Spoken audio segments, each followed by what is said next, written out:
ఈ వచ్చే వారంలో 19 కంపెనీలు లిస్ట్ కాబోతున్నాయి.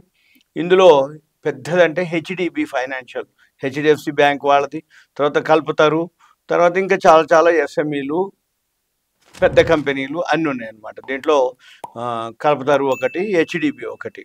ఇవి పెద్ద పెద్దవి. ఈ రెండు 15,600 కోట్లు పైన బిడ్డింగ్ రావడం జరిగింది.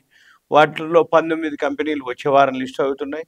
ఇక మీరేం చూడాలి అంటే, ఎవరైతే వెబ్సైట్ చూస్తున్నారో చిత్తోర్గర్ అని ఒక వెబ్సైట్ ఉంటుంది, ఓపెన్ చేయాలి. చిత్తోర్గర్, ఈ చిత్తోర్గర్ వెబ్సైట్కి వెళ్ళి ఇక్కడ మీరు ఐపీఓ క్లిక్ చేయాలి. కరెంట్ మెయిన్ లైన్ ఐపీఓ ఒక లిస్ట్ ఉంటుంది, థర్డ్ వన్, దాన్ని క్లిక్ చేయాలి.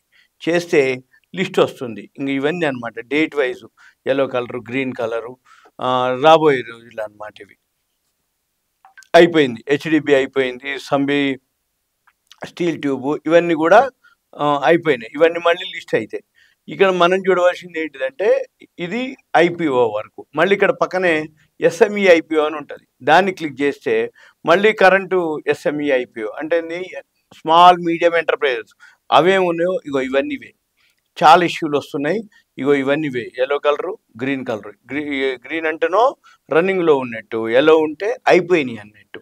మనం చూడవలసింది ఏంటి, అయిపోయినాయో లిస్ట్ అవుతాయి, రావాల్సినయో ఇక లైన్లో ఉంటాయి. ఇక ఎవరైతే ఉన్నారో మనం ఏం చేయాలి, ఇక్కడ వీటన్నిటితో పాటుగా మనము ఈ గ్రే మార్కెట్ ప్రీమియం అని ఒకటి ఉంటుంది. అంటే ఇన్ని ఇష్యూలు ఉన్నాయి, ఇన్ని పైసలు కావాలి, మరి అది అన్నీ సబ్స్క్రైబ్ అవుతాయా, వాల్యూ ఉందా లేదా, రేట్ వస్తుందా రాదా, ఇవన్నీ మనకు తెలియదు.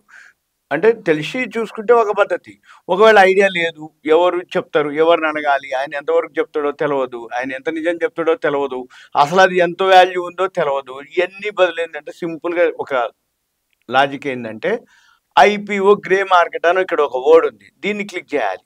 గ్రే మార్కెట్ అంటే అన్అఫీషియల్గా ఈ షేర్ కనుక మీకు కనుక అలాట్మెంట్ కనుక వస్తే ఇంత రావచ్చు ఎక్స్ట్రా అని చూపించేది గ్రే మార్కెట్. గ్రే మార్కెట్ అనేది అన్అఫీషియల్ మార్కెట్, కానీ మార్కెట్ సినారియోని బట్టి, మార్కెట్ కండిషన్ బట్టి, ఆ కంపెనీ ఎలా ఉండబోతుంది, ఆ కంపెనీ ఎంత రేటు రావచ్చు అనే దాని మీద మీకు ఇక్కడ చూపిస్తుంది.